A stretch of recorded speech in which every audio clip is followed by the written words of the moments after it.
Você fala em atenção e hiperatividade, mas também fala de impulsividade nos contextos. Você pode falar de impulsividade? Sim, porque para você considerar o transtorno como é descrito dentro da literatura, você tem que ter os três. Certo. Né?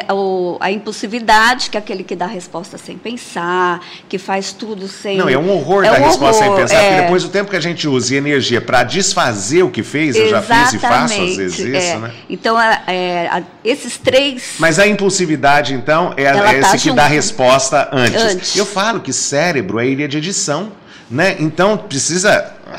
aquela coisa horrorosa que fica no ensaio da orquestra, para depois o maestro decidir o que vai pro ar. Exatamente. Né? Esse exemplo é perfeito. Acho que você citou isso na nossa pré-entrevista do maestro. Agora, você citou uma coisa na pré-entrevista do açúcar no sangue, da pressão arterial. Eu sempre digo assim, nem todo mundo que tem déficit de atenção ou hiperatividade, ele tem o transtorno. Por exemplo, todos nós temos açúcar no sangue e nem todos somos diabéticos. Todos nós temos pressão e nem todos somos hipertensos. Então, o problema da hiperatividade ou do déficit de atenção é que a gente não tem como medir. Né? O sangue você mede, a pressão você mede, então fica mais tranquilo.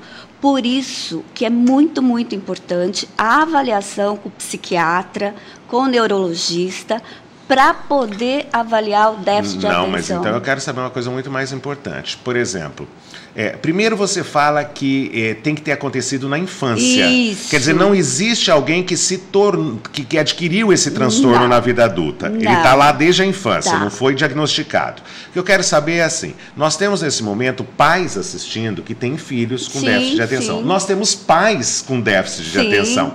Como é que esse pai ou essa mãe deve desconfiar que ele sofre disso, que 80% de chance de ele ter passado geneticamente para o filho? Então, por exemplo, ele já pode ir para o psiquiatra. É o psiquiatra que analisa isso? Psiquiatra primeiro. Tá, psiquiatra primeiro. Ele já pode ir primeiro e ver se ele tem. Sim. Se ele tem 80% de chance de o filho ter, porque é um marcador genético de 80%, não é? Tem probabilidade. Possibilidade, Não é matemática, é probabilidade. O marcador genético, ele tem... 80% do TDAH, ele pode ser explicado pela transmissão de geração em geração. Então, mas a gente não pode começar assim, então. Vai o pai. Sim. Já deu certo, que é mais fácil levar o pai que o filho. Não sei também se não é, né? Não, então leva o filho, ao contrário. É exatamente o contrário. Os pais... Por quê? Hoje os pais também não têm muita paciência com os filhos. Os filhos têm uma agenda... tumultuadíssima. De pequeno executivo, exatamente. Né? E aí eles não dão conta desta demanda e buscam um psicólogo para ver o filho. Mas agora que o pai já sabe que o marcador genético é de 80%, talvez o pai e a mãe possam buscar o psiquiatra antes. Perfeito, não é? Perfeito. Então acho que é uma estratégia boa. Agora o que eu quero saber é assim, tanto para esse pai como para ele mesmo, o pai, ou para o filho dele, qual é um indício que ele deve procurar o psiquiatra? Se as reclamações de desatenção, impulsividade e hiperatividade são frequentes, tiver frequente e acontecer nos três contextos. Que são? Social, na escola e em casa. Há remédio para essas coisas? Sim. Hoje os neuropsiquiatras e os psiquiatras, eles usam muito a Ritalina, né? A Ritalina, quando bem indicada, porque não é sair todo mundo, teve uma época que todo mundo tomava a Ritalina. Não, vira moda. A Ritalina tem que ser super bem indicada. Igual bipolar, antes éramos eu, o Van Gogh, o Henry Ford, a Ritalina, agora todo mundo perdi a exclusividade.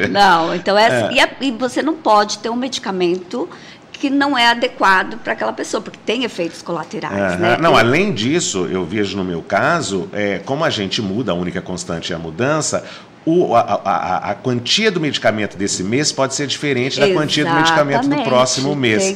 Sempre há melhora quando o remédio é bem indicado? Sempre. Sempre há efeito colateral? Sempre. Não tem remédio sem efeito colateral. Não. infelizmente. Qual é o papel da terapia no caso desse transtorno de déficit de atenção e hiperatividade, por exemplo? Eu sempre digo assim, nem a psiquiatria, nem a psicologia isoladamente funciona. Se você tem uma disfunção cerebral, no caso do déficit de atenção. Então, como insulina para o diabético. Exatamente. Então, ele precisa do medicamento para, primeiro, para lidar com... Ele consegue centrar mais, né, focar mais, e vai conseguir ter uma relação terapêutica melhor. Mas você sabe uma coisa que eu aprendi? Que não existe remédio que faça você tomar o remédio. Isso só a consciência que você adquire lendo bons autores e fazendo terapia é que o faz tomar o remédio. Então, terapia ajuda muito. Você fala do maestro. Fala um pouco dessa história do maestro. Então, assim, o déficit de atenção, quando você tem o transtorno, você tem uma disfunção cerebral no nódulo frontal.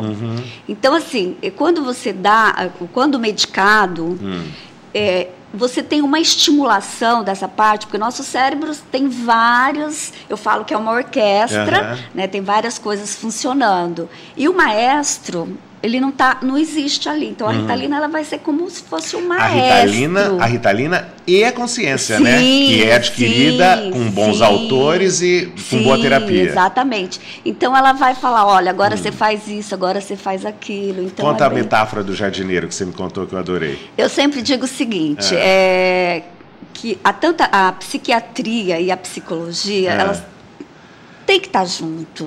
É muito importante. Ou seja, a medicação e a terapia. Isso. Aí, o que acontece? Eu falo, é como se fosse um jardim, né? Você pensa num jardim. O jardim, para dar boas flores, para ter uma árvore bonita, as plantas bonitas, ela vai precisar de um solo tratado, com cálcio, minério, tudo. Só que se você tiver esse solo tratado e não tiver um jardineiro que conte para você, olha, você não planta essa florzinha não, porque a raiz dela é maior que a outra e vai acabar matando essa outra, então as coisas não funcionam. O bom senso da terapia, hoje choveu, você não precisa regar. Uma coisa assim. Exato. Você falou do déficit de atenção por excesso de informação e que isso ainda não é na literatura um transtorno, mas estão pensando em colocar, né? O que é que a gente pode fazer então, por enquanto, só é filtrar? Ter menos? Uma coisa que eu acho até importante dizer aqui, hoje é muito comum, os pacientes vão no consultório, ou no médico, ou no psiquiatra, e ela descobre um transtorno, ou uma doença qualquer. Ela vai para a internet e procura aquele monte de coisa. Ótimo, é um direito que ela tem buscar informação. Mas eu acho super importante dizer que ela precisa buscar essas informações em sites de pesquisa científica. Se você quer saber de uma doença, então vai lá na Bireme, que é www.bireme.org, que você só vai encontrar artigos científicos. Porque na realidade também, desde a Bíblia, todo mundo acha que a palavra escrita é sagrada, né? Então, o livro ficou assim, e livro fala muita besteira. Se livro fala muita besteira, que custa caro, imagina a internet, que é de graça, né? Então tem que tomar cuidado, é sempre será. E dislexia, hein? Porque parece que uma coisa vai comunicando com a outra, eu me sinto em todos eles aí. Fala um pouco de dislexia. A dislexia é quando a criança tem dificuldade para compreender um texto, né? Ela lê o texto várias vezes. Eu tenho muita dificuldade. Mas ela troca algumas letras. Por exemplo, o B pelo T.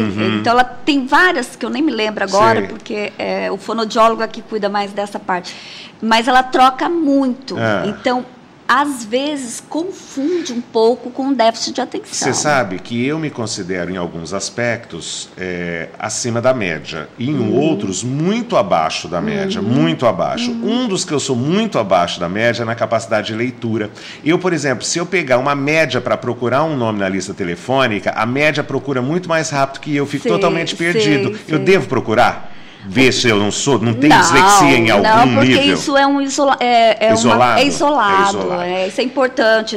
Isolado, nenhuma dessas características te leva a nada. A Inteligência acima da média pode ser um problema também? Às vezes, sim. Como, hein? Por exemplo, pela dificuldade de adaptação ao contexto. Uma criança que ela é muito inteligente, muito acima da média, ou um pouco acima da média, ela não consegue se relacionar com as pessoas que ela vive. Então, isso, se não trabalhado... Em terapia.